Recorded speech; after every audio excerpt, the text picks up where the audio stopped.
व्याख्यामुद्रां करसरसिजैः पुस्तकं शङ्खचक्रे बिभ्रद्भिन्नस्फटिकरुचिरे पुण्डरीके निषण्णः अम्रानश्रीरमृतविशदैरंशविप्लावयन्मामाविर्भूयादनकमहिमा मानसे वागधीशः नमस्ते प्राणेश प्रणतविभवाय मुनिमगाः नमः स्वामिन् रामप्रियतमनमन् गुरुगुण नमस्तुभ्यं भीमप्रबलतमकृष्णेष्टभगवन् नमः श्रीमन्मध्वप्रदिश सुदृशन्नो जय जय श्रीगुरुभ्यो नमः नारायणं सुरगुरुं जगदेकनाथं भक्तप्रियं सकललोकनमस्कृतं च त्रैगुण्यवर्जितमजं विभुमाद्यमीशं वन्दे भवग्नम् अमरासुरसिद्धवन्द्यं नारायणं नमस्कृत्य नरं चैव नरोत्तमं देवीं सरस्वतीं व्यासं ततो जयमुदीरये ವೇದವ್ಯಾಸರ ಮಹಾಭಾರತದ ಚಿಂತಕರಿಗೆ ವಂದನೆಗಳು. ಅನುಶಾಸನ ಪರ್ವದ 44ನೆಯ ಪ್ರವಚನ. ಧರ್ಮರಾಜನ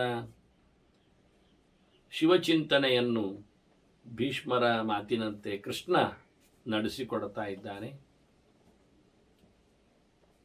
ಕೃಷ್ಣನು ಜಾಂಬವತಿಯ ಪ್ರಾರ್ಥನೆ ಮೇರೆಗೆ ತಾನು ಮಗುವನ್ನು ಆಕೆಗೆ ಕೊಡಲು ಶಿವನ ಆರಾಧನೆಯನ್ನು ನಡೆಸಬೇಕು ಅಂತ ಹಿಮಾಲಯದೆಡೆಗೆ ಬಂದಿದ್ದಾನೆ.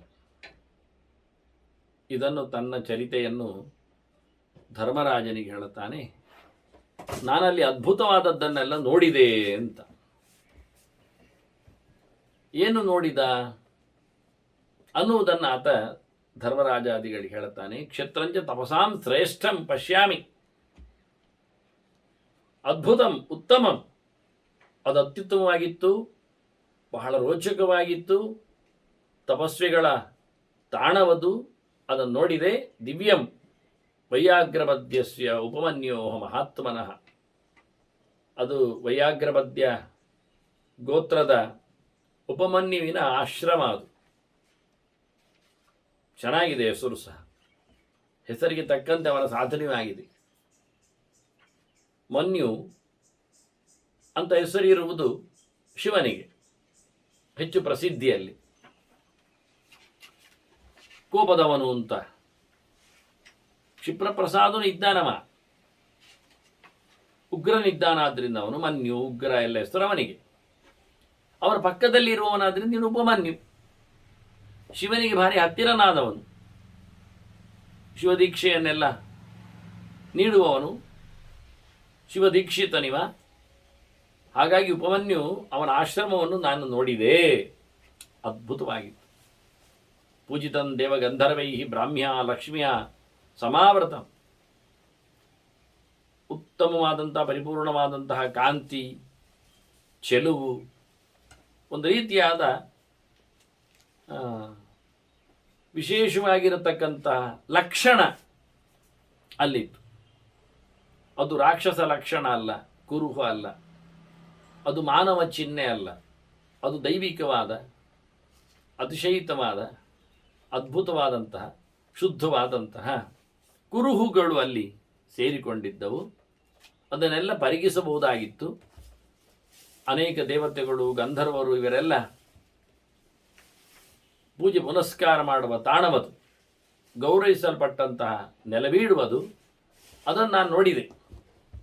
ಏನೆಲ್ಲ ಅದ್ಭುತವಾದಂತಹ ಮರಗಳು, ವನ್ಯೈ ಬಹುವಿಧೈ ವೃಕ್ಷೈ ಫಲಪುಷ್ಪ ಪ್ರದೈ ವ್ರತಂ, ಎಲ್ಲವೂ ಹಣ್ಣು ಕೊಡುವವುಗಳು, ಹೂ ಕೊಡುವವುಗಳೇ, ನಾನಾ ಪ್ರಕಾರವಾದಂತಹ ಮರಗಳು. ಅವನ್ನೆಲ್ಲ ಕೃಷ್ಣ ತಾನು ಕಂಡಿರತಕ್ಕಂತಹ ಅಶೋಕ, ಕುರವಕ ಮುಂತಾದ ಹೆಸರುಗಳನ್ನೆಲ್ಲ ಉಲ್ಲೇಖ ಮಾಡ್ತಾನೆ. ನಾನಾ ವಿಧವಾಗಿರತಕ್ಕಂಥ ಮರಗಳು, ರಾಶಿಗಳು, ಪೊದೆಗಳು, ಬಳ್ಳಿಗಳು, ಬಹುಬಗೆಯ ಹೂವುಗಳು, ಹಣ್ಣುಗಳು, ಇವೆಲ್ಲ ತುಂಬಿವೆ. ಇವೆಲ್ಲ ಸೇರಿ ನಿಂತಿವೆ. ಅವೆಲ್ಲ ನಾನಾ ಶಕುನಿ ಸಂಭೋಜ್ಯೈ, ಬಹುಪ್ರಕಾರದ ಪಕ್ಷಿಗಳಿಗೆ ತಿನ್ನಲು ಯೋಗ್ಯವಾಗಿರತಕ್ಕಂಥ ಹಣ್ಣುಗಳ ಮರಗಳವು. ಹಾಗಾಗಿ ಉಪಯೋಗ ಇಲ್ಲದ್ದೇನಲ್ಲ. ಆ ಪ್ರಕಾರ ಉಪಯೋಗ ಆಗಲಿಕ್ಕೆ ಅಲ್ಲಿ ಬೇಕಾಗಿರ್ತಂಥ ಬಹು ಪ್ರಕಾರದ ಹಕ್ಕಿಗಳು ಇದ್ದಾವೆ ಅಂತ ಅರ್ಥ. ಅವುಗಳನ್ನೆಲ್ಲ ನಾನು ಕಂಡಿದ್ದೇನೆ. ಇತ್ತ ನೋಡಿದರೆ ಪೂಗೈಶ್ಚ ಮೃಗಜಾತೀನಾಂ ನಿಷೇವಿತಂ, ಪ್ರಾಣಿಗಳ ರಾಶಿಗಳೆಲ್ಲ ಸೇರಿಕೊಂಡಿವೆ. ಅದು ಯಾಕೆ ಅಂತ ಕೇಳಬಹುದು, ಮುಂದೆ ಹೇಳ್ತಾನವನು. ಅದು ಹೇಗೆ ಸಾಧ್ಯ ಆಗ್ತದೆ ಎಲ್ಲ ಪ್ರಾಣಿಗಳು ಒಟ್ಟಿಗಿರುವಂಥದ್ದು ಅಂತ ಕೇಳಬಹುದು. ಹಾಗಾಗಿ ಅವನಲ್ಲಿ ಬಹುಪ್ರಕಾರದ ಪ್ರಾಣಿಗಳನ್ನು, ಆನೆ, ಹುಲಿ, ಹಾವು, ಮುಂಗುಸಿ, ಇವನ್ನೆಲ್ಲ ಕಂಡಾಬಟ್ಟೆ ಕಂಡಿದ್ದ ರಾಶಿಗಟ್ಟಲೆ. ಮಹಿಷ, ಜಿಂಕೆ, ಕರಡಿ, ವಾನರಗಳು, ಹೀಗೆ ಅನೇಕ ಪ್ರಕಾರದ ಪ್ರಾಣಿಗಳ ರಾಶಿಗಳನ್ನು ನೋಡಿದ್ದಾನೆ. ಅಷ್ಟೇ ಅಲ್ಲದೆ ದಿವ್ಯ ಸ್ತ್ರೀ ಗೀತ ಬಹಳ ಮಾರುತಃ ಅಭಿಮುಖವು ಭವವು, ತನಗೆದುರಾಗಿ ಚಂದವಾದಂತಹ ತಂಪಾದ ಗಾಳಿ ಬಂದಿದೆ ಅಂತೆ. ಗಾಳಿಯಲ್ಲಿ ಸದ್ದು ಬಂದಿದೆ, ಸದ್ದಿನಲ್ಲಿ ಹಾಡು ಕೇಳಿದೆ. ಅದು ಇಲ್ಲಿಯವರದ್ದಲ್ಲ, ದಿವ್ಯ ಸ್ತ್ರೀಯರದ್ದು. ಮೇಲಿನ ಲೋಕದ ಹುಡುಗಿಯರು ಹಾಡಿದ ಸದ್ದುಗಳು ಗಾಳಿಯಲ್ಲಿ ಕೇಳಿ ಬಂದಿವೆ. ಅಷ್ಟೇ ಅಲ್ಲದೆ ಗೀತೈಸ್ತತ ಕಿನ್ನರಾಣಾಂ ಉದಾರೈ ಶುಭೈ ಸ್ವನೈ ಸಾಮಗಾನಾಂಚ ವೀರ. ಮೇಲಿನ ಲೋಕದ ಕಿನ್ನರರು ಧ್ವನಿ ಸೇರಿಸಿದ್ದಾರೆ. ಕಿನ್ನರರು ಅಂದರೆ ಮನುಷ್ಯರು ಅಲ್ಲ. ಕಿಂ ನರಾಹ ಪ್ರಶ್ನೆ ಮಾಡುವ ಹಾಗೆ ಮನುಷ್ಯರಾಗಿ ಕಾಣುತ್ತಾರೆ, ಮನುಷ್ಯರು ಅಲ್ಲ. ಮತ್ತೆ ಪ್ರಾಣಿಗಳಂತೆ ಇದ್ದಾರೆ, ಪ್ರಾಣಿಗಳು ಅಲ್ಲ. ಹಾಗೆ ಪ್ರಾಣಿಗಳ ದೇಹ ಇದೆ, ಮನುಷ್ಯರ ಮೋರೆ ಇರ್ತದೆ, ಮನುಷ್ಯರ ದೇಹ ಇರ್ತದೆ, ಪ್ರಾಣಿಗಳ ಮೋರೆ ಇರ್ತದೆ. ಹೀಗೆ ನರಮೃಗ ರೂಪಗಳಿರುವಂತೆ ಅವರೆಲ್ಲ ಉತ್ತಮ ಮಟ್ಟದವರು, ದೇವತೆಗಳ ಯೋನಿಗಳು. ಅವರನ್ನೆಲ್ಲ ಕಂಡಿದ್ದೇನೆ. ಅವರ ಸ್ವರಗಳು ಕೇಳುತ್ತಾ ಇವೆ, ನಡುವೆ ಸಾಮಗಾನ ಕೇಳುತ್ತಾ ಇತ್ತು, ವೇದ ಮಂತ್ರಗಳು ಕೇಳುತ್ತಾ ಇತ್ತು, ಶುಭವಾದಂತಹ ನುಡಿಗಳು. ಅದನ್ನೆಲ್ಲ ನಾನು ಕೇಳಿದೆ, ನೋಡಿದೆ. ಅದೇ ಅದ್ಭುತ ಅನಿಸಿತು ನನಗೆ ಅಂತಾನೆ. ಅಚಿಂತ್ಯಂ ಮನಸಾಪ್ಯನ್ಯೈ ಸರೋಭಿ ಸಮಲಂಕೃತಂ. ಎಷ್ಟು ಯೋಚನೆ ಮಾಡಲಿಕ್ಕೆ ಸಾಧ್ಯ ಇಲ್ಲದಿರತಕ್ಕಂಥ ಸರೋವರಗಳು, ಜಲಾಶಯಗಳು ಭಾರಿ ಇತ್ತು ಅಂತಾನೆ. ಅದು ಯೋಚನೆಗೆ ಬಾರದ್ದು, ಸುಮ್ಮನೆ ನೋಡದವರಿಗೆ ಹೇಳಲಿಕ್ಕೆ ಸಾಧ್ಯವೇ ಇಲ್ಲದಂತಹ ಸಂಗತಿಗಳು. ಅದರಂತೆ ವಿಶಾಲೈ ಚ ಅಗ್ನಿಶರಣೈ ಭೂಷಿತಂ ಕುಶ ಸಂವೃತೈ. ದರ್ಬೆಗಳ ರಾಶಿ ಹಾಕಿದೆ, ಅದನ್ನು ಉಪಯೋಗಿಸಿಕೊಂಡಿದ್ದಾರೆ, ಅಲಂಕಾರವಾಗಿದೆ. ಅಗ್ನಿಶಾಲೆಗಳಲ್ಲಿದ್ದವು. ಅಗ್ನಿಗಳ ಆಹುತಿಗೆ, ಉಪಾಸನೆಗೆ ಸಂಬಂಧಪಟ್ಟಂತೆ ಅನೇಕ ಅಗ್ನಿಶಾಲೆಗಳು, ಅಗ್ನಿಗೃಹಗಳು, ವಿಶಾಲವಾದವುಗಳು, ದೊಡ್ಡ ದೊಡ್ಡ ಮಟ್ಟಿನ ಯಜ್ಞಗಳನ್ನು ನಡೆಸುವಂತೆ ಇರುವಂಥದ್ದು. ಇವೆಲ್ಲ ಅಲ್ಲಿ ನನಗೆ ಕಂಡಿದೆ. ಹಾಗೆಯೇ ಸದಾಚದುಷ್ಟಂ ಗೃಹ ಜನ್ನು ಕನ್ಯೆಯ, ನೃಪ ಜನ್ನು ಕನ್ಯೆಯ ಸದಾಚದುಷ್ಟಂ, ನಿರಂತರವಾಗಿ ಹರಿತಿರತಕ್ಕಂಥ ಗಂಗಾ ನದಿ, ಅದು ಅಲ್ಲಿ ನನಗೆ ಕಂಡಿದೆ. ಅದು ಹೋಗ್ತಾ ಉಂಟು, ಅದರ ವೈಭವ ಬೇರೆ. ವಿಭೂಷಿತಂ ಧರ್ಮವೃತಾಂ ವರಿಷ್ಠೈ, ಅನೇಕ ಧರ್ಮಗಳನ್ನು ಹೊತ್ತಿರತಕ್ಕಂಥ ದೊಡ್ಡ ದೊಡ್ಡ ಜನರು, ಧರ್ಮಾತ್ಮರು, ಅವರೆಲ್ಲ ಅಲ್ಲಿ ಸೇರಿಕೊಂಡಿದ್ದಾರೆ. ಅವರಿಂದಾಗಿ ಅದು ಬಹಳಷ್ಟು ಕಂಗೊಳಿಸಿದೆ. ವಿಶಿಷ್ಟವಾಗಿರತಕ್ಕಂಥ ಧರ್ಮಗಳನ್ನು ಆಚರಿಸುತ್ತಿರತಕ್ಕ ಅವರ ಬಗ್ಗೆ ಕೃಷ್ಣ ಅನೇಕ ಧರ್ಮಗಳು ಉಳ್ಳದ್ದನ್ನು ತೋರಿಸಿಕೊಡ್ತಾನೆ, ಅವರು ಹೇಗಿದ್ದಾರೆ ಅಂತ. ನಾವು ಇದನ್ನು ಕೇಳುವುದೇ ಒಂದು ಸೊಗಸು, ಎಂಥವರೆಲ್ಲ ಇದ್ದಾರೆ ಅಂತ ಹೇಳಿಕೊಳ್ಳಿಕ್ಕೆ. ಅಂತ ಒಂದು ಗತಿ, ಧರ್ಮದ ಗತಿ ಅಲ್ಲಿ ಇತ್ತು, ಅರ್ಥ ಆಗ್ತದೆ. ವಾಯುವಾಹಾರೈ ಅಂಬುಪೈಹಿ ಜಪ್ಯ ನಿತ್ಯೈಹಿ, ಅದರಂತೆ ಸಂಪ್ರಕ್ಷಾಲೈಹಿ ಯೋಗಿಭಿಹಿ ಧ್ಯಾನ ನಿತ್ಯೈಹಿ. ಕೆಲವರು ಗಾಳಿ ಮಾತ್ರ ಸ್ವೀಕಾರ ಮಾಡುವುದು, ಇನ್ನೇನಿಲ್ಲ. ಅವರ ಆಹಾರ ಏನು ಕೇಳಿದ ವಾಯು ಆಹಾರ. ಏನು ತಿಂತೀರಿ?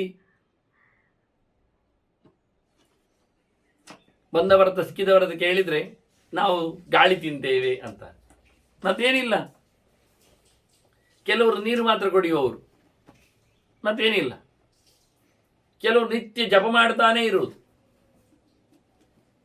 ಬಗೆ ಬಗೆಯ ಮಂತ್ರಗಳ ನಾಮಗಳ ಜಪ. ಎಂತ ಮಾಡುದು? ಜಪ ಮಾಡುದು. ಎಂತ ಮಾಡುದು? ಜಪ ಮಾಡುದು. ಎಷ್ಟೊತ್ತು ನೋಡಿದರೂ ಜಪ ಮಾಡ್ತಾನೇ ಇರ್ತಾರೆ. ಇನ್ನು ಕೆಲವರು ತೀರ್ಥಸ್ನಾನಗಳಲ್ಲೇ ನಿರತರಾಗಿದ್ದಾರೆ, ಮತ್ತೆ ಕೆಲವರು ಯೋಗಗಳನ್ನು ನಡೆಸ್ತಾ ಇದ್ದಾರೆ, ಮತ್ತೆ ಕೆಲವರು ಧ್ಯಾನ, ಯೋಗದಲ್ಲಿ ಕೊನೆಯ ಘಟ್ಟ, ಎಚ್ಚರ ಇಲ್ಲ, ನಿರಂತರವಾಗಿ ರಾತ್ರಿ ಹಗಲೆನ್ನದೆ ಧ್ಯಾನ ಮಾಡುವವರು, ಇವರನ್ನೆಲ್ಲ ಕೃಷ್ಣ ನೋಡ್ತಾ ಇದ್ದಾನೆ. ಕೆಲವರು ಧೂಮಪ್ರಾಶೈಹಿ ಉಷ್ಮಪೈಹಿ ಕ್ಷೀರಪೈಶ್ಚ, ಕೆಲವರು ಹೊಗೆ ಕುಡಿಯುವುದು, ಹೊಗೆ ತಿನ್ನುವುದು, ಊಟ ಗೀಟ ಏನಿಲ್ಲ, ಬೆಂಕಿ ಏಳಿಸುವುದು, ನಿಧಾನಕ್ಕೆ ಹಸಿ ಕಟ್ಟಿಗೆಗಳನ್ನು ಹಸಿ ಹಾಕಿಬಿಡುವುದು, ಸೆಗಣಿಗಳನ್ನೆಲ್ಲ, ಅದರಿಂದ ಹೇಳತಕ್ಕಂತಹ ಹೊಗೆಯನ್ನು ಸ್ವೀಕಾರ ಮಾಡುವುದು, ಅದರ ಪಕ್ಕದಲ್ಲೇ ಕೂತು ಬಿಡುವುದು, ಬೇರೆ ಯಾವುದೇ ದ್ರವ್ಯಗಳ ಊಟೋಪಚಾರ ಇಲ್ಲ, ಹೊಗೆ ಊಟ. ಇನ್ನು ಕೆಲವರು ಊಷ್ಮಪರು, ಬಿಸಿಲನ್ನೇ ಕುಡಿಯುವವರು, ಇನ್ನು ಕೆಲವರು ಕ್ಷೀರಪರು, ಹಾಲು ಮಾತ್ರ ಕುಡಿಯುವವರು. ಹೀಗೆ ಸಂಜುಷ್ಟಂಚ ಬ್ರಾಹ್ಮಣೇಂದ್ರ ಈ ಸಮಂತ, ಸುತ್ತಮುತ್ತಲು ನೋಡಿಕೊಂಡ್ರೆ ಎಲ್ಲ ದೊಡ್ಡ ದೊಡ್ಡ ಜನರೇ ಇದ್ದದ್ದು. ಸಾಧನೆಯ ಬಹಳ ದೊಡ್ಡ ಮಟ್ಟಿನಲ್ಲಿ ನೆಲೆಗೊಂಡವರನ್ನೇ ನಾನು ನೋಡಿದ್ದೇನೆ. ಇನ್ನು ಕೆಲವರು ಗೋಚಾರಿಣ ಅಶ್ಮಕುಟ್ಟಾ ದಂತೋಲೂಕಲಿಕಾಸ್ತತ ಮರೀಚಿಪಾ ಪೇನಪಾಶ್ಚ ತಥೈವ ಮೃಗಚಾರಿಣ. ಇನ್ನು ಕೆಲವರು ಗೋವ್ರತದವರು, ಗೋಚಾರಿಗಳು. ದನ ಹೋದಲ್ಲಿ ಹೋಗುವುದು, ದನ ಕೂತಲ್ಲಿ ಕೂತ್ಕೊಳ್ಳುವುದು, ದನ ಮಲಗಿದಲ್ಲಿ ಮಲಗುವುದು, ದನ ತಿಂದಲ್ಲಿ ತಿನ್ನುವುದು, ಅದು ಕುಡಿದಲ್ಲಿ ಕುಡಿಯುವುದು. ಅದು ನೀರು ಕುಡಿಯದೇವರು ನೀರು ಕುಡಿಯುವುದಿಲ್ಲ, ಅದು ಹುಲ್ಲು ತಿನ್ನದೇವರು ತಿನ್ನುವುದಿಲ್ಲ. ಅದೇ ಹುಲ್ಲುಗಳು, ಅದೇ ಹಣ್ಣುಗಳು, ಅದೇ ಎಲೆಗಳು. ಅದು ಮಲಗದೆ ಇವರು ಮಲಗುವುದಿಲ್ಲ. ಅದು ನಿಂತಿದ್ರೆ ಅವ್ರು ನಿಂತೇ ಇರುವುದು, ಅದು ಹೋಗ್ತಾ ಇದ್ರು. ಎಲ್ಲಿಗೆ ಅಂತಿಲ್ಲ, ಕಾಡು ಮೇಡು, ಕಲ್ಲು ಮಣ್ಣು, ಮುಳ್ಳು ಕೇರಿ, ನೀರು ಎಲ್ಲೆಡೆ ಜಾರು, ಎಲ್ಲಿ ಅಂತಲ್ಲ, ದನ ಎಲ್ಲಿ ಹೋಗ್ತದೆ ಇದೊಂದು ಗೋಚಾರ ಬರ್ತಾ ಇತ್ತು. ದನ ಹೋದಲ್ಲಿ ಹೋಗು, ದನ ಮಲಗಿದಾಗ ಮಲಗು, ದನ ಕೂತ್ರೆ ಕೂತ್ಕೊಳ್ಳು, ಇಲ್ಲಾದ್ರೆ ನಿಂತೇ ಇರುತ್ತೆ. ದನ ಹೆಚ್ಚು ನಿಂತೇ ಇರ್ತದೆ ಹೆಚ್ಚಾಗಿ. ನೀರು ಕುಡಿದ್ರೆ ಕುಡಿಯುವುದಿವ, ಅವುಗಳೇ ನೀರಿಗೋಸ್ಕರ ಹೋಗ್ತಾವೆ, ಕುಡಿತಾವೆ, ಆಗ ಕುಡಿದೇವೆ ಸರ್.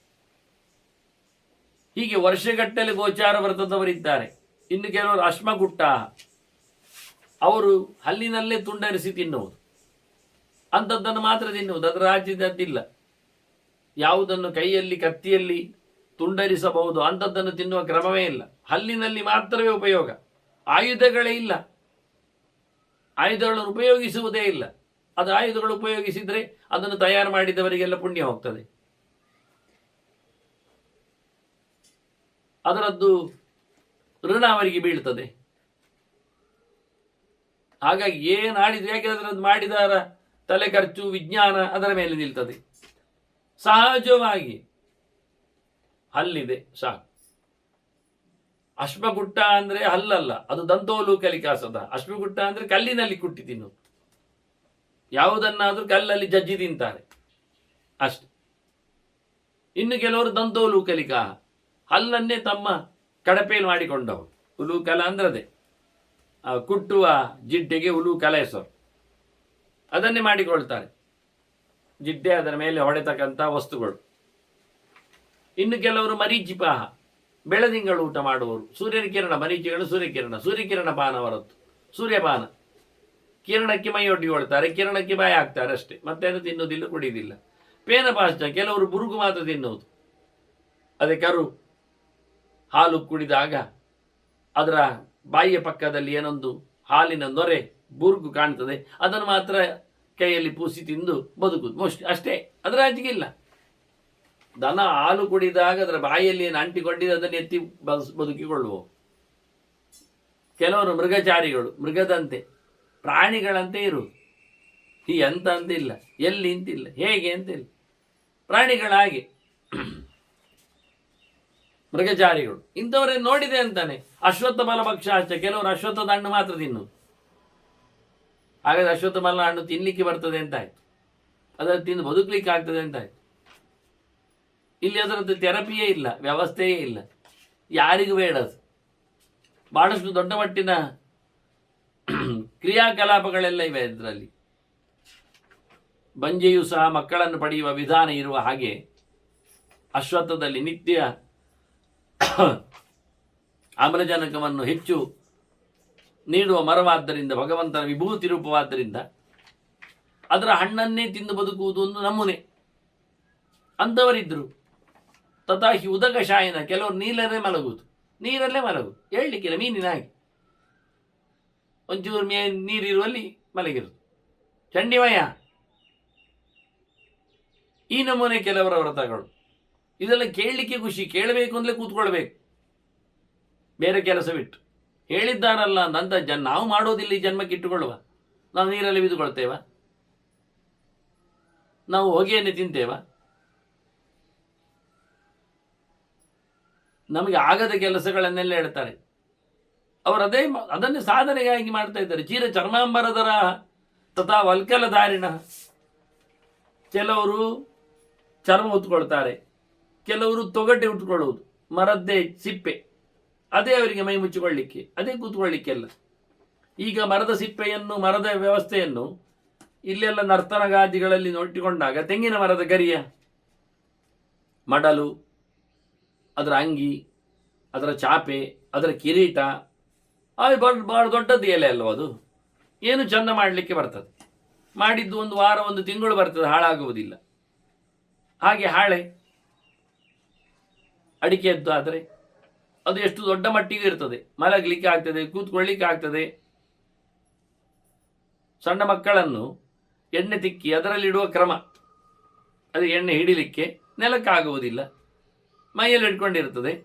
ನೋಡಿ ಒಂದು ಮರದ ಒಂದು ಪ್ರೊಡಕ್ಷನ್ ಎಷ್ಟು ದೊಡ್ಡದಿದೆ ಅಂತ, ಎಷ್ಟು ಚೆನ್ನಾಗಿದೆ ಅಂತ.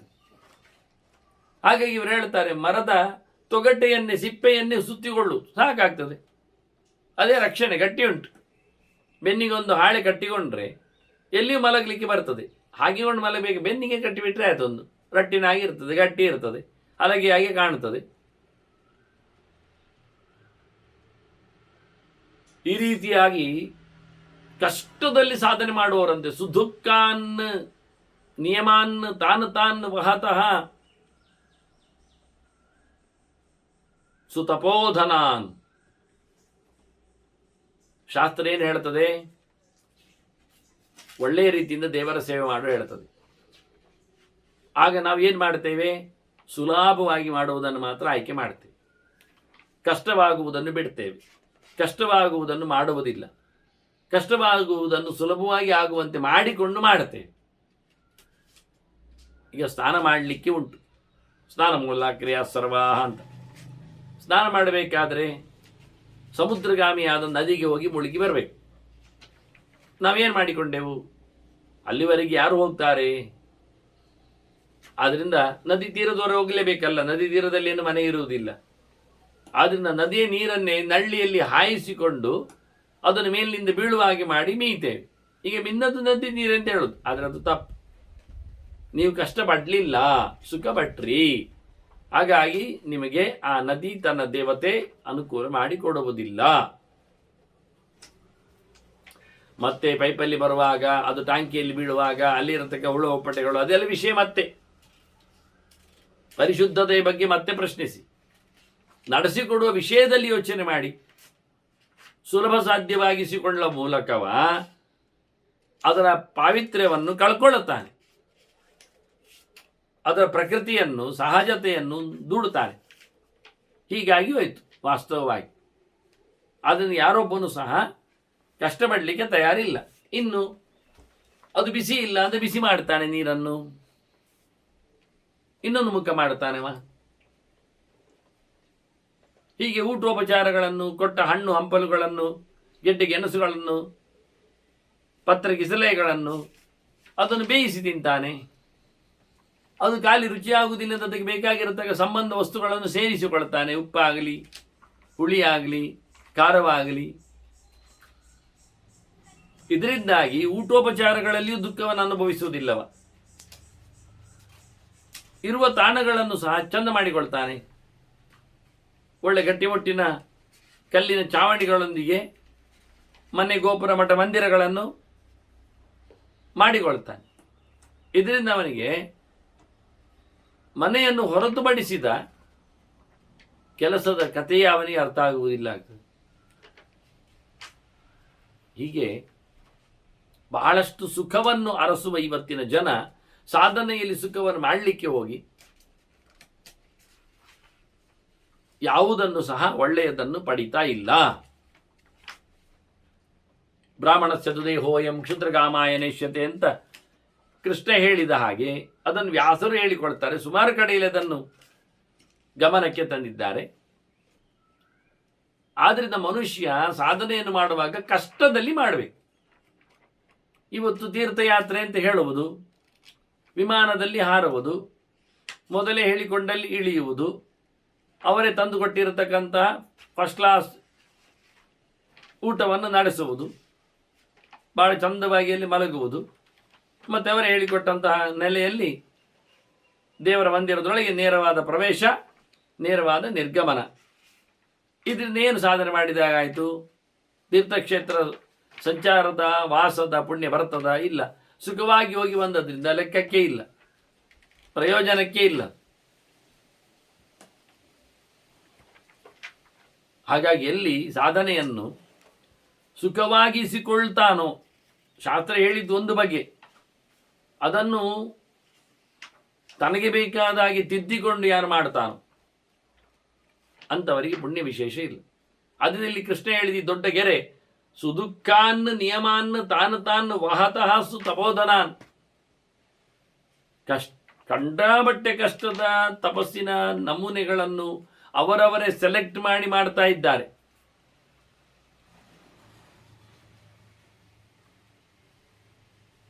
ವಿಶೇಷವಾದಂತಹ ಸಾಧನೆಗಳನ್ನು ನಾವು ಸುಲಭವಾಗಿ ಆಗಿಸಲಿಕ್ಕೆ ಬರುವುದಿಲ್ಲ, ಕಷ್ಟದಲ್ಲಿ ಮಾಡಲಿಕ್ಕೆ ಉಂಟು ಎನ್ನುವುದನ್ನು ತೋರಿಸಿಕೊಟ್ಟಿದ್ದಾನೆ ಕೃಷ್ಣ. ಇಲ್ಲಿ ಮಾಡ್ತಾ ಇದ್ದಾರೆ ಅಂತ. ಕಾಡಿನಲ್ಲಿ ಕೂತವರಿಗೆ ಹಣ್ಣು ಹಂಪಲುಗಳು ಸಿಗುವುದಿಲ್ಲ ಅಲ್ಲ, ಅದನ್ನು ತಿನ್ನುವುದಿಲ್ಲ, ನೀರು ಮಾತ್ರ ಕುಡಿತೇನೆ. ಸುಮ್ಮನೆ ಮರದಡಿಯಲ್ಲಿ ತಪಸ್ಸು ಮಾಡುವುದಿಲ್ಲ, ಹೊಗೆ ಹಾಕಿಕೊಂಡು ಹೊಗೆ ತಿಂದುಕೊಂಡು ತಪಸ್ಸು ಮಾಡ್ತೇನೆ. ನೋಡಿದೆಲ್ಲ ಕಠೋರವಾದ ತಪಸ್ಸುಗಳು. ಚಳಿ, ಮಳೆ, ಬಿಸಿಲೆನ್ನದೆ ನೀರಿನಲ್ಲಿ ಕೂತು ತಪಸ್ಸು ಮಾಡುವ ವಿಧಾನ ಬೇಸಿಗೆಗೆ ಮಾತ್ರ ಅಲ್ಲ, ಹೀಗೆ ಎಲ್ಲ ಕಾಲಗಳಲ್ಲಿಯೂ, ಎಲ್ಲ ಋತುಮಾನಗಳಲ್ಲಿಯೂ, ಎಲ್ಲ ಪ್ರದೇಶಗಳಲ್ಲಿಯೂ ದುಃಖದಿಂದ ಸಾಧನೆ ಮಾಡುವುದೇ ದೇವರಿಗೆ ಭಾರಿ ಇಷ್ಟ ಆಗುವುದು. ಅದಕ್ಕೆ ಅವರು ಮಾರ್ಗ ಕೊಡುವುದು. ಸುಲಭವಾಗಿ ಮಾಡಿಕೊಳ್ಳುವುದನ್ನು ಎಂದೂ ಒಪ್ಪುವುದಿಲ್ಲ ಅವನು, ಅದಕ್ಕೆ ಹೆಚ್ಚು ಬೆಲೆಯೇ ಬರುವುದಿಲ್ಲ. ಪರಿಶ್ರಮಕ್ಕೆ, ಸಾಧನೆಗೆ ಹೆಚ್ಚು ಒತ್ತು ಕೊಟ್ಟಿದ್ದಾನೆ. ಹಾಗೆ ಅತಿ ಕಠೋರವಾದ ನಿಯಮಗಳನ್ನು ಇವರು ಹಾಕಿಕೊಂಡು ಉನ್ನತ ಮಟ್ಟದ ತಪಸ್ಸನ್ನು ಮಾಡ್ತಾ ಇದ್ದಾರೆ. ಇವರು ಎಷ್ಟು ಶ್ರೀಮಂತರು ಕೇಳಿದರೆ ತಪಸ್ಸೇ ಇವರದ್ದು ಶ್ರೀಮಂತಿಕೆ, ಅದೇ ದುಡ್ಡವರದ್ದು. ಹೀಗೆ ನಾನು ಅವರನ್ನು ಪಶ್ಯನ್ ಮುನಿಯನ್ನು ಬಹುವಿಧಾನ್ ಪ್ರವೇಷ್ಟು ಉಪಚಕ್ರಮೇ, ಹೀಗೆ ಅವರನ್ನೆಲ್ಲ ನಾನು ನೋಡ್ತಾ ನೋಡ್ತಾ ಒಳಗೋಗ್ಲಿಕ್ಕೆ ಇಷ್ಟಪಟ್ಟೆ ಅಂತ ಕೃಷ್ಣ. ತಾನು ಹಿಮಾಲಯಕ್ಕೆ ಬಂದವ, ಗರುಡನನ್ನು ಹಿಂದೆ ಕಳುಹಿಸಿದವ, ದೊಡ್ಡ ಮಟ್ಟಿನ ಅಲ್ಲಿನ ತಪೋಭೂಮಿಯನ್ನು ನೋಡಿ ಸುತ್ತಮುತ್ತಲಿರತಕ್ಕ ವ್ಯಕ್ತಿಗಳ ವಿಶೇಷವಾಗಿರತಕ್ಕ ಚರ್ಯಗಳನ್ನೆಲ್ಲ ಗಮನಿಸಿ ಒಳಗೆ ಹೋದ. ಸಾಕಿವತ್ತಿಗೆ ಒಳಗೆ ಹೋದೆ ಎನ್ನುವುದರ ಮಟ್ಟಿಗೆ. ಯಾಕೆಂದರೆ ಮಗದೊಂದು ಹಂತದಲ್ಲಿ ನಾವು ಪೀಠಿಕೆಯನ್ನು ಮುಗಿಸಿದ್ದೇವೆ. ಈಗ ಕೃಷ್ಣ ಬಂದಿದ್ದಾನೆ ಎನ್ನುವುದಾಯಿತು, ಏನು ನೋಡಿದ್ದಾನೆ ಅಂತ ಕುತೂಹಲ ಇತ್ತು, ಒಳಗೋಗಿದ್ದಾನೆ ಅಂತ ಆಯ್ತು. ಇನ್ನು ಒಳಗೆ ಯಾರು ಸಿಕ್ಕಿದ್ರು, ಏನು ನಡೆಯಿತು ಮುಂದಕ್ಕೆ ಘಟನೆ, ಅದನ್ನು ನಾವು ಗಮನಿಸುವ. ಹಿಂದೆ ಹೇಳಿದ ಹಾಗೆ, ಕಳೆದ ಬಾರಿ ಶುರು ಮಾಡಿದ ಹಾಗೆ, ಇಲ್ಲಿ ಬಂದಿರತಕ್ಕ ಧರ್ಮರಾಜನಿಗೆ ಚಿಂತನೆಗೆ ಸಿಕ್ಕಿರತಕ್ಕಂತಹ ಶಿವನ 1000 ಹೆಸರುಗಳು, ಅದರ ಕೆಲವು ಮುಂದು ಮಾತುಗಳು, ಅದರ ಆಚೆಗಿನ ಸ್ತುತಿಯ ಪಾಠಗಳು, ಬಹು ಪ್ರಕಾರದಲ್ಲಿ ಅವನನ್ನು ಗಣನನ್ನಾಗಿ, ಗುಂಪಿನವನನ್ನಾಗಿ, ಗುಂಪಿನಲ್ಲಿ ಇರುವವನನ್ನಾಗಿ, ಹೌದು ಅವನು ರುದ್ರಗಣದಲ್ಲಿದ್ದಾನಲ್ಲವ ಶ್ರೇಷ್ಠನಾಗಿ, ಅಂಥವನನ್ನು ಮತ್ತೆ ಚಿಂತನೆಯಲ್ಲಿ ತರ್ತಾನೆ. ವಾಸ್ತವವಾಗಿ ಗಣಕರ್ತ ಗಣಪತಿ ದಿಗ್ವಾಸ ಕಾಮಯೇವಶ.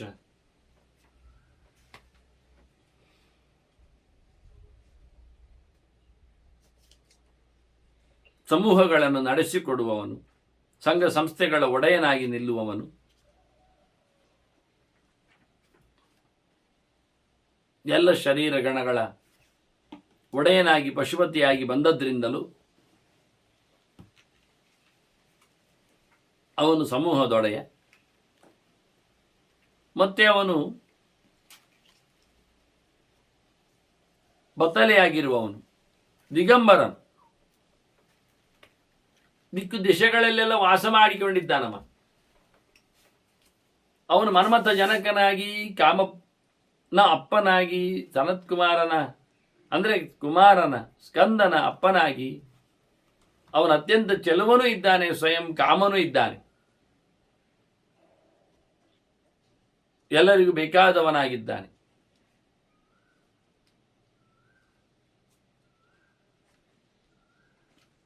ಹೀಗೆ ಮಂತ್ರ ಸ್ವರೂಪನಿದ್ದಾನೆ. ಮಂತ್ರವಿತ್ ಪ್ರವರಃ, ಮಂತ್ರವಿತ್ ಪರಮಃ, ಅತ್ಯಂತ ಶ್ರೇಷ್ಠವಾದ ಮಂತ್ರಜ್ಞನು ಇವನು.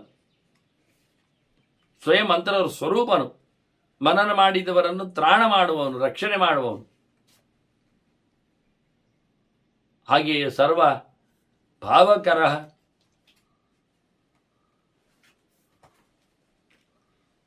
ಅರ್ಹ, ಎಲ್ಲ ಪ್ರಕಾರದ ಭಾವನೆಗಳನ್ನು ಕೊಡುವವನು, ಮನಸ್ಸಿನಲ್ಲಿ ಮೂಡಿಸುವವನು, ಹಾಗೆ ಅಳಿಸುವವನು. ಮತ್ತೆ ಹರತಿ ಆಹರತಿ ಅಪಹರತಿ ಚ, ಕೈಯಲ್ಲಿ ಏನೆಲ್ಲ ಇದೆ, 10 ಕೈಯಿಂದ ಬಂದಿದೆ, ಅದರಲ್ಲಿ ಸಿಕ್ಕಿಸಬಹುದಾಗಿದ್ದರೆ ಕಮಂಡಲುಧರಃ, ಧನವಿ, ಬಾಣಹಸ್ತ, ಕಪಾಲವಾನ್, ಅಶನಿ, ಶತಗ್ನಿ, ಖಡ್ಗಿ, ಮತ್ತೆ ಪಟ್ಟಿಶ ಅಂತ ಪಟ್ಟಿಶ ಉಳ್ಳವನು. ಹಾಗೆ ಆಯುಧಿ ಮಹಾನ್, ಬಹಳ ದೊಡ್ಡ ಮಟ್ಟಿನ ಆಯುಧಗಳನ್ನೆಲ್ಲ ಹೊತ್ತವನಾಗಿದ್ದಾನೆ. ಆಯುಧಗಳ ವ್ಯವಸ್ಥೆಯಲ್ಲಿ ಕಮಂಡಲು ಇದೆ ಕೈಯಲ್ಲಿ.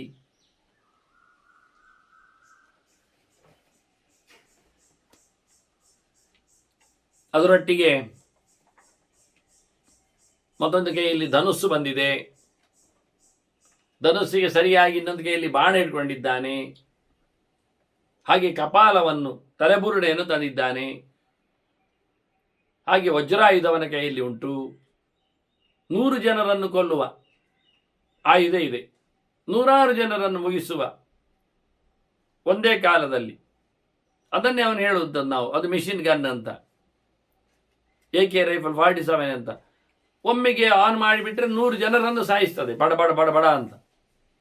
ಎಲ್ಲದನ್ನು ಇನ್ವೆನ್ಷನ್ ಮಾಡಿದ್ದಾರೆ ಅವರು. ಹಾಗೆ ಕತ್ತಿ, ಬೃಹದಾಕಾರದ್ದು ಹಿಂದೆ ಹೇಳಿದ್ದೇವೆ ನಾವು, ಕತ್ತಿಯ ಕತೆ ಬಂದಿದೆ.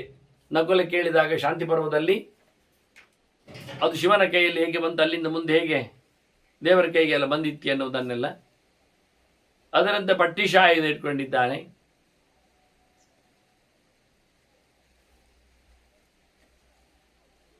ಹೀಗೆಲ್ಲ ಸುತ್ತಮುತ್ತಲ ಕೈಗಳಿಂದ ಅನೇಕ ವಿಧವಾದಂತಹ ಆಯುಧ ಹಿಡಿದವನನ್ನಾಗಿ ಅವನ ನಾಮಚಿಂತನೆಯನ್ನು ಮಾಡ್ತಾನೆ ಕೃಷ್ಣ. ಅದನ್ನು ಹೇಳಿಕೊಟ್ಟಿದ್ದಾನೆ, ಅವನು ಕೇಳಿದ್ದಾನೆ. ಸುರ್ವಹಸ್ತ ಸುರೂಪಶ್ಚ ತೇಜಃ ತೇಜಸ್ಕರೋ ನಿಧಿ. ಯಜ್ಞ ಮಾಡಲಿಕ್ಕೆ ಸಂಬಂಧಪಟ್ಟಂತೆ ಕೈಯಲ್ಲಿ ಸುರ್ವ ಇದೆ, ಅದೊಂದು ಹೆಸರು, ಸುರ್ವ ಕೈಯಲ್ಲಿರುವವನು ಆಗ್ಬೋದು. ಅದರಂತೆ ಸುರೂಪಶ್ಚ, ಒಳ್ಳೆಯ ರೂಪವಂತನು, ತೇಜಃ ತೇಜಸ್ವರೂಪನು, ತೇಜಸ್ಕರಃ,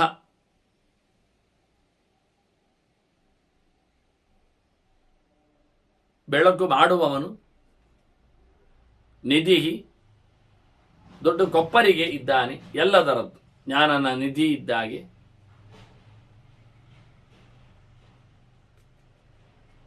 ಉಷ್ಣೀಶೀಚ ಸುವಕ್ತರಶ್ಚ ಉದಗ್ರಹ ವಿನತಸ್ತದ, ತಲೆಗೆ ಪೇಟ ಹಾಕೊಂಡಿದ್ದಾನೆ, ರುಮಾಲ್.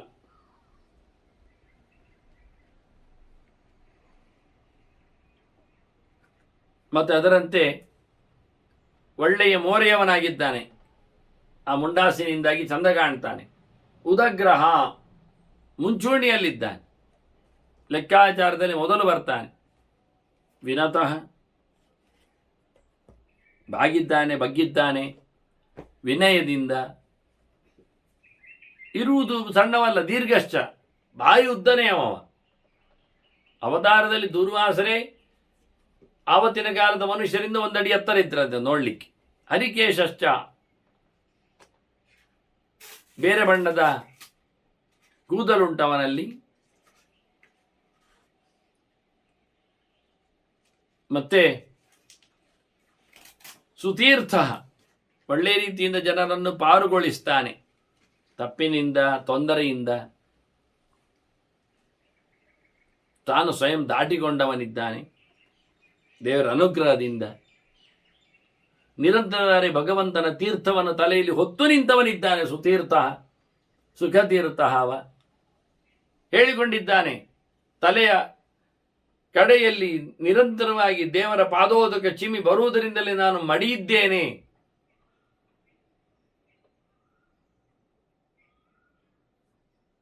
ಈಗೊಂದು ಸುಂದರವಾದಂತಹ ನಾಮವನ್ನು ಅವನಿಗೆ ನೀಡಿದ್ದಾರೆ. ಅದರಂತೆ ಕೃಷ್ಣಯೇ ವಚ,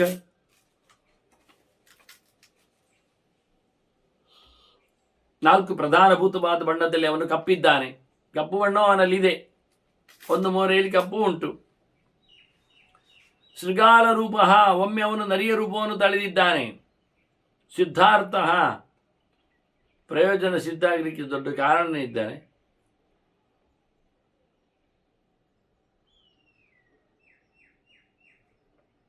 ಹಾಗೆ ಭಗವಂತನ ಅತಿಶಯಿತವಾದಂತಹ ನೆಲೆಯಂತೆ, ಸಾಧನೆಯಂತೆ, ದೀಕ್ಷೆಯ ವ್ಯವಸ್ಥೆಯಂತೆ ಮುಂಡಃ ಸರ್ವಶುಭಂಕರ, ಎಲ್ಲ ಒಳ್ಳೆಯದನ್ನು ಮಾಡುವವನು. ಅಜಶ್ಚ ಬಹುರೂಪಶ್ಚ ಗಂಧಧಾರಿ ಕಪರ್ದ್ಯೆ, ಕೆಂಚು ಬಣ್ಣದ ಕೂದಲಿನ ಜೊತೆಯಲ್ಲಿ ಗಂಧವನ್ನು ಹೊತ್ತವನು, ಹಚ್ಚಿಕೊಂಡವನು. ಬಹುರೂಪದಲ್ಲಿ ಬಹಳ ಪ್ರಕಾರವಾದ ರೂಪಗಳಲ್ಲಿ 2, 4, 6, 8 ಕೈಗಳಲ್ಲಿ ನಾನಾ ಪ್ರಕಾರದ ಆಯುಧಗಳನ್ನು ಹಿಡಿದವರಂತೆ ಕಾಣಿಸಿಕೊಳ್ತಾನೆ. ಮತ್ತೆ ಗಂಧಧಾರಿ, ವಾಸ್ತವವಾಗಿ ನೋಡಿಕೊಳ್ಳಿಕ್ಕೆ ಹೋದರೆ ಗಂಧವನ್ನು ಹೊತ್ತುಕೊಂಡಿದ್ದಾನೆ, ಗಂಧವನ್ನು ಮೆತ್ತಿಕೊಂಡಿದ್ದಾನೆ, ಗಂಧಾಲಂಕೃತನು, ಪರಿಮಳ ಬರ್ತಾನೆ. ನಿಜವಾಗಿ ಹೃದಯ ವ್ಯಕ್ತಂತಿಯ ದ್ರೂಪಂ ಅರೇರ್ ಗಂಧಸ್ಥ ಉಚ್ಯತೆ ಎಂದ, ಹೃದಯದಲ್ಲಿ ಭಗವಂತನ ರೂಪವು ಸ್ಪಷ್ಟವಾಗಿ ಕಾಣ್ತಾ ಇದ್ರದನ್ನು ಗಂಧ ಅಂತ ಕರೀತಾರೆ.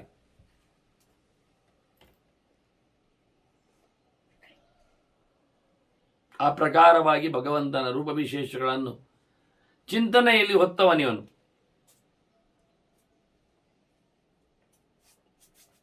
ಮತ್ತಿವನು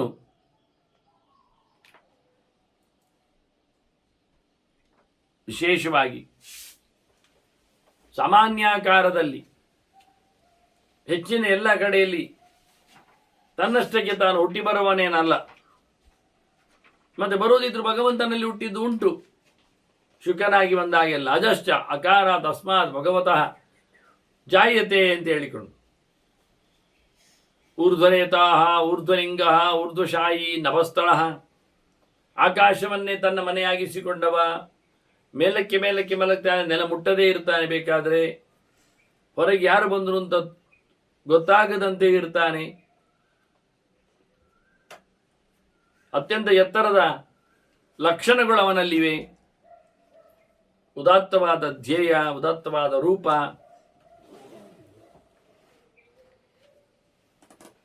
ಊರ್ಧ್ವ ಪ್ರಮಾಣದ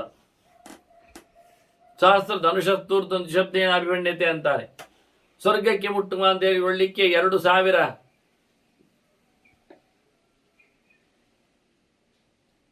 ಮೀಟರ್ ಒಂದು ದೃಷ್ಟಿಯಿಂದ ಇರುವ ಹಾಗೆ ಎತ್ತರ ಅಂದರೆ ಹಾಗೆ ಬಹಳ ಎತ್ತರ ಅಂತ ಹೇಳಿಕೊಳ್ಳಿಕ್ಕೆ. ಮೇಲಕ್ಕೆ ಮಲಗುವವ, ಮೇಲಿನ ತಾಣಗಳಲ್ಲಿ, ಗಿರಿ ಬೆಟ್ಟಗಳಲ್ಲಿ ಅಲ್ಲ. ತ್ರಿಜಟಿ, ಕೃಷ್ಣನಾಗಿ 3 ಜಟೆಯವ, ನೆತ್ತಿಯಲ್ಲಿ ಅತ್ತ ಇತ್ತ ಸೇರಿ. ಹಾಗೆ ಚೀರಮಾಸಾಶ್ಚ, ನಾರುಡಿಗೆಯನ್ನು ತೊಟ್ಟಿದ್ದಾನೆ ವನವಾಸಿಗಳಂತೆ. ರುದ್ರ ರೋದನಗೈಯುವಂತೆ ಮಾಡ್ತಾನೆ, ಹುಟ್ಟುವಾಗ ರೋದನ ಮಾಡಿದ್ದಾನೆ, ಆದ್ರಿಂದ ಅವನನ್ನು ರುದ್ರ ಅಂತ ಕರೀತಾರೆ. ಸೇನಾಪತಿ ವಿಭು, ಎಲ್ಲೆಡೆ ತುಂಬಿದವನು, ಎಲ್ಲ ಸೈನ್ಯದ ಒಡೆಯನಿದ್ದಾನೆ. ಅವರವರ ಇಂದ್ರಿಯಗಳ ಸೈನ್ಯಕ್ಕೂ ಮನೋ ಅಭಿಮಾನಿಯಾಗಿ ಅವನಿರ್ತಾನೆ ಅನ್ನೋ ಹಿನ್ನೆಲೆಯಂತೆ ಆತನ ವ್ಯಾಪ್ತಿ ಇರುವಿಕೆ. ಅಹಶ್ಚರ ನಕ್ತಂಚರ, ಹಗಲು ತಿರುಗ್ತಾನೆ, ರಾತ್ರಿ ತಿರುಗ್ತಾನೆ, ಸಂಜೆ ಇರ್ತಾನೆ, ತಿಗ್ಮಮನ್ಯು, ತೀಕ್ಷ್ಣವಾದ ಕೋಪ ಇರ್ತದೆ.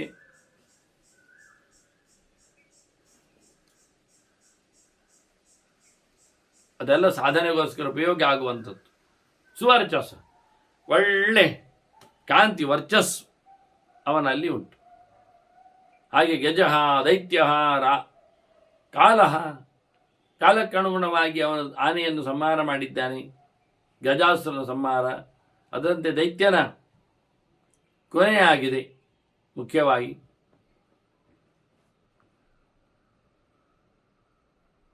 ಶಿವ ಅನೇಕ ಪ್ರಕಾರದಿಂದ ಸಂಹಾರ ಕಾರ್ಯಗಳನ್ನು ನಡೆಸಿಕೊಟ್ಟಿದ್ದಾನವನು. ಅದರಲ್ಲಿ ಗಜಾಸುರ ಸಂಹಾರ, ಅದರ ಚರ್ಮವನ್ನು ಹಾಕೊಂಡದ್ದು ಅಂತ ಹೇಳಿ ಅದು ಗಜಃ ದೈತ್ಯ ಕಾಲಃ ಮೋಕ್ಷದಾತ್. ವಿಶೇಷವಾಗಿ ಅವನು ಇಲ್ಲಿಂದ ಬಿಡುಗಡೆಯನ್ನು ಕೊಡುವವನು, ಇಡೀ ಲೋಕವನ್ನು ಹೊತ್ತುಕೊಂಡವನು, ಧಾತೃತ್ವ, ಲೋಕದ ಧಾರಣೆ ಪೋಷಣೆ ಮಾಡುವವನು, ಗುಣಾಕರ. ಅವನು ಗುಣಗಳ ರಾಶಿ ಇದ್ದಾನೆ, ಆಕಾರನಿದ್ದಾನೆ. ಸಿಂಹ ಶಾರ್ದೂಲ ರೂಪಶ್ಚ, ಕೆಲವೊಮ್ಮೆ ಸಿಂಹರೂಪವನ್ನು ಹುಲಿ ರೂಪವನ್ನು ತಾಳಿದ್ದಾನೆ. ಇದೆಲ್ಲ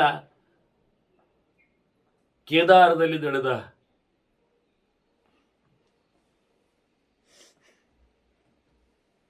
ಘಟನೆಗಳು ಆಗ್ತವೆ. ರಾಜಸೂಯದ ಸಂದರ್ಭದಲ್ಲಿ ಕಪ್ಪಗಾಣಿಗೆ ತರಲಿಕ್ಕೆ ಭೀಮಸೇನ ಹೋದಲ್ಲಿ ಇವನು ಬೇಕಾದಷ್ಟು ಹೇರಳವಾದ ಸಂಪತ್ತನ್ನು ಕೊಟ್ಟು ನಡೆಸಿದ್ದಾನೆ ರಾಜಸೂಯಕ್ಕೆ. ಹಾಗೆಯೇ ಅತಿಹಿತವಾಗಿರತಕ್ಕಂಥ ಸಂಪತ್ತಲ್ಲಿ ವಿಚಿತ್ರವಾಗಿ ಕಂಡದ್ದು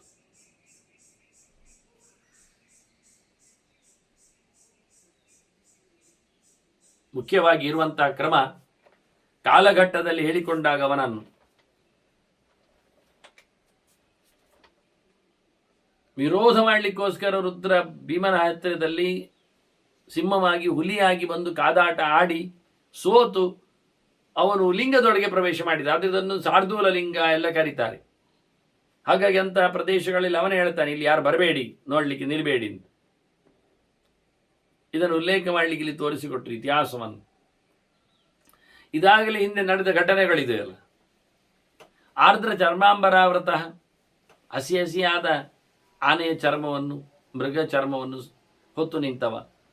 ಹಸಿಯಿಂದ ಈಗ ಕತ್ತರಿಸಿದ್ದಷ್ಟೇ, ಪ್ರಾಣಿ ಸತ್ತದ್ದಷ್ಟೇ ಅಂದಾಗಿ.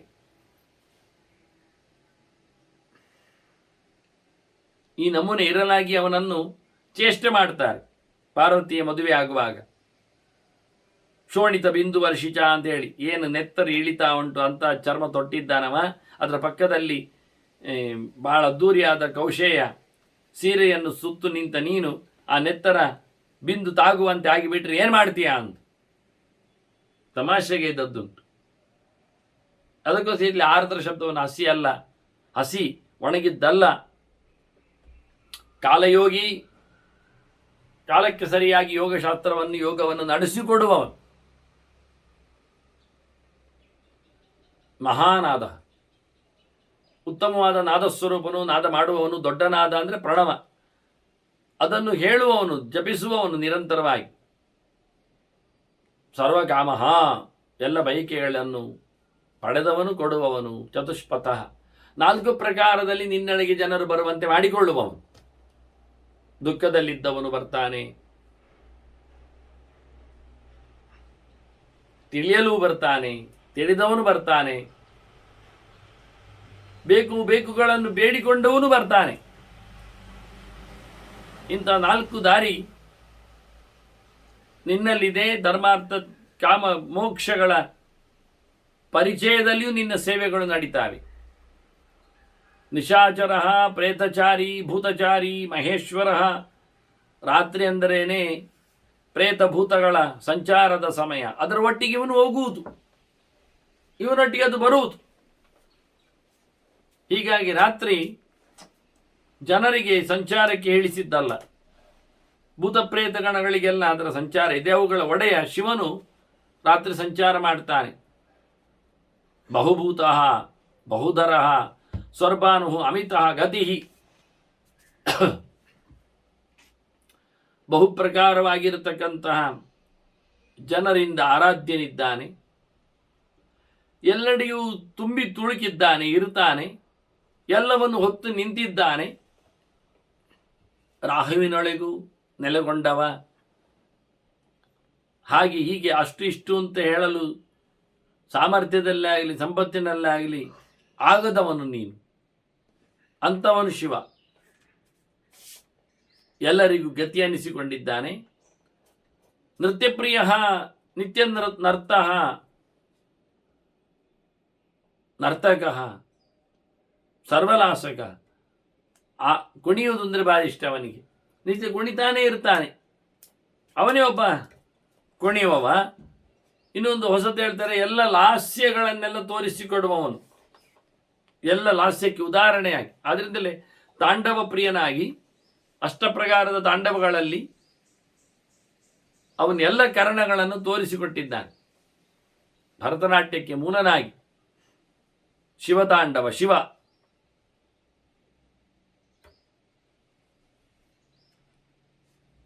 ಕೃಷ್ಣನಿಗೆ ಅವೆಲ್ಲ ಚೆನ್ನಾಗಿ ಗೊತ್ತಾದ್ರಿಂದ ಅವನು ಅದರ ಬಗ್ಗೆ ತಿಳಿಸಿಕೊಡ್ತಾ ಇದ್ದಾನೆ ಇಲ್ಲಿ. ಅದರಂತೆ ಘೋರನಿದ್ದಾನೆ, ಘೋರೋ ಮಹಾತಪಾಹ, ಭಾರಿ ಅದ್ಭುತವಾದಂತಹ ರೂಪಗಳಲ್ಲಿರುವವನು. ವಿಭುಹು ನಿತ್ಯ, ಗಿರಿರುಹ ನಭಃ, ಬೆಟ್ಟದ ಮೇಲೆ ಬೆಳೆದವನು, ಬೆಟ್ಟದಲ್ಲಿ ಇರುವವನು, ಬೆಟ್ಟವನ್ನು ನೆಲೆ ಮಾಡಿಕೊಂಡವನು. ಆಕಾಶನು, ಆಕಾಶ ಸ್ವರೂಪನು, ಆಕಾಶದ ಸೃಷ್ಟಿಗೆ ಕಾರಣನಾದವನು. ಸಹಸ್ರಾಸ್ತ, ಸಾವಿರಾರು ತೋಳುಗಳು. ವಿಜಯ, ಗೆಲುವು ಕೊಡುವವನು, ಗೆದ್ದವನು. ವ್ಯವಸಾಯ, ಪ್ರಯತ್ನಶೀಲನು, ಪ್ರಯತ್ನ ಮಾಡುವವನು, ಮಾಡಿಸುವವನು. ಅತಂತ್ರಿತ, ಸೋಮಾರಿ ಇಲ್ಲ, ಸೋಮಾರಿತನವೇ ಇಲ್ಲ. ಅದರ್ಶನ, ಯಾರಿಂದಲೂ ಸೋಲದವನು. ದರ್ಶನಾತ್ಮ, ಮನಸ್ಸಿನಿಂದ ಸೋಲನ್ನು ಕೊಡುವವನು. ಯಜ್ಞ, ದಕ್ಷ ಯಜ್ಞ ಸಂಹಾರ ಮಾಡಿದ್ದರಿಂದ. ಕಾಮನಾಶಕ, ಕಾಮನನ್ನೇ ತನ್ನ ಎದುರಾಗಿ ಬಂದವನನ್ನು ಮೂರನೇ ಗಂಡಿನ ಸುಟ್ಟಾಗಿದ್ದಾನೆ. ದಕ್ಷ ಯಾಗಾವಹಾರೀಚ್, ದಕ್ಷನ ಯಜ್ಞವನ್ನು ಅಪಹಾರ ಮಾಡಿಸಿದ್ದಾನೆ, ಅದರ ಬೆಂಕಿಯನ್ನು ಹಿಡಿದಿದ್ದಾನೆ. ಸುಸಹ, ಎಲ್ಲವನ್ನು ಸಹಿಸಿಕೊಳ್ಳುವವ. ಮಧ್ಯಮಸ್ತತ, ನಡುವಿನವನು. ಅತ್ತ ಮೇಲಕ್ಕೆ ಬ್ರಹ್ಮ ಇದ್ದರೆ, ಇತ್ತ ಕೆಳಕ್ಕೆ ಇಂದ್ರ ಇದ್ದರೆ, ನಡುವಿನ ತತ್ವವಾಗಿ ಬರುವವನು ಶಿವ ಇರ್ತಾನೆ. ಹೀಗೆ ಅವನ ಮಧ್ಯದ ಪರಿಸ್ಥಿತಿ ಭೂತಗಳ ಮಧ್ಯದಲ್ಲಿಯೂ ಇದ್ದು ಹಾಗೆ. ಬೆಂಕಿ ಎನ್ನುವುದನ್ನು ರೋದನಗೈಯುವ ಮೂಲಕ ರುದ್ರ ಅಂತ ಕರೆದು ಕಾಲಾಗಿನಿ ರುದ್ರ ಅಂದಾಗ ಅದು ಅತ್ತ ಗಾಳಿ ಆಕಾಶದಲ್ಲಿ, ಇತ್ತ ನೀರು ಮಣ್ಣಿನಲ್ಲಿ ನಡುವೆ ಇರ್ತದೆ. ಅದರಿಂದ ಮಧ್ಯಮಹಾಭೂತ ಅಂತ ಅನ್ನುವ ಹಾಗೆ ಭೂತ ಪ್ರಪಂಚದಲ್ಲಿ ತೇಜೋಪಹಾರಿ, ಎಲ್ಲರ ತೇಜಸ್ಸನ್ನು ಅಪಹಾರ ಮಾಡುವವ. ಬಲಹ, ಬಲವನ್ನು ಮುರಿಯುವವ. ಮುದಿತಃ, ಸಂತೋಷದಲ್ಲಿದ್ದಾನೆ. ಅರ್ಥಃ, ಎಲ್ಲರ ವಸ್ತು ಆಗಿದ್ದಾನೆ, ಎಲ್ಲರಿಗೂ ಪ್ರಾರ್ಥನೀಯನಾಗಿದ್ದಾನೆ, ಎಲ್ಲರ ಪ್ರಯೋಜನಕ್ಕೆ ಕಾರಣನಿದ್ದಾನೆ, ಎಲ್ಲರ ಸಂಪತ್ತು ಆಗಿದ್ದಾನೆ ಶಿವ ಎನ್ನುವುದು. ಅಜಿತ, ಯಾರಿಂದಲೂ ಸೋಲುವುದಿಲ್ಲ, ಯಾರು ಅವನನ್ನು ಗೆಲ್ಲಿಕ್ಕೆ ಆಗುವುದಿಲ್ಲ. ಅವರಹ, ಅವನು ಸಣ್ಣವನಿದ್ದಾನೆ. ಗಂಭೀರ ಘೋಷ, ಅವನ ಶಬ್ದ ನಾದ ಅದು ಗಂಭೀರವಾಗಿದೆ. ಸ್ವಯಂ ಗಂಭೀರನಿದ್ದಾನೆ, ಗೊತ್ತೇ ಆಗುವುದಿಲ್ಲ ಯಾರಿಗೆ ಹೇಗೆ ಅಂತ. ಯಾರು ಹತ್ತಿರ ಹೋಗಿ ಶಿವನನ್ನು ನಿನ್ನ ಬಿಲ್ಲು ನೋಡುವ, ಕೊಡು ಕೈಯಲ್ಲಿ ಅಂತ, ತ್ರಿಶೂಲ ಹೇಗುಂಟು, ಬರುವುದೇ ಇಲ್ಲ. ಅತಿ ಗಂಭೀರನಾದವ ಶಿವ. ಗಂಭೀರ ಬಲವಾಹನ ಅಂತ, ಗಂಭೀರವಾದ ಎತ್ವೇ ಬಲಿಷ್ಠವಾದದ್ದು ಅವನ ವಾಹನವಾಗಿದೆ. ನೆಗ್ರೋಧ ರೂಪ, ಆಲದ ಮರದಂತಿದ್ದಾನೆ. ಅವನ ಜಟೆಗಳು ಇಳಿದು ಬಂದಾಗ ಹಾಗೆ ಕಾಣುತ್ತಾನೆ. ಆಲಕ್ಕೆ ನೆಲೆಗೊಟ್ಟವ, ಅಲ್ಲೇ ಇರುವನವನು ದಕ್ಷಿಣಾಮೂರ್ತಿಯಾಗಿ. ಆದ್ದರಿಂದ ಅವನೇ ನಿಗ್ರೋಧ. ಸಂಹಾರದ ಮೂಲಕ ಕೆಳಗೆ ಬೀಳುವಂತೆ ಎಲ್ಲರನ್ನು ಮಾಡುವುದರಿಂದ ನ್ಯಗ್ರೋಧ ಅಂತ ಅನಿಸ್ತಾನೆ ಅವನು. ವೃಕ್ಷಕರ್ಣ ಸ್ಥಿತ ವಿಭು, ವೃಕ್ಷಕರ್ಣ ಕ್ಷೇತ್ರದಲ್ಲಿ ಇದ್ದಾನೆ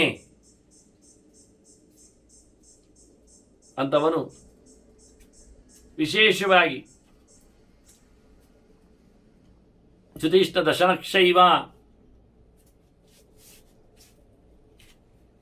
ಅತಿ ತೀಕ್ಷ್ಣವಾಗಿರತಕ್ಕಂತಹ ಹಲ್ಲು ಉಂಟವನಿಗೆ.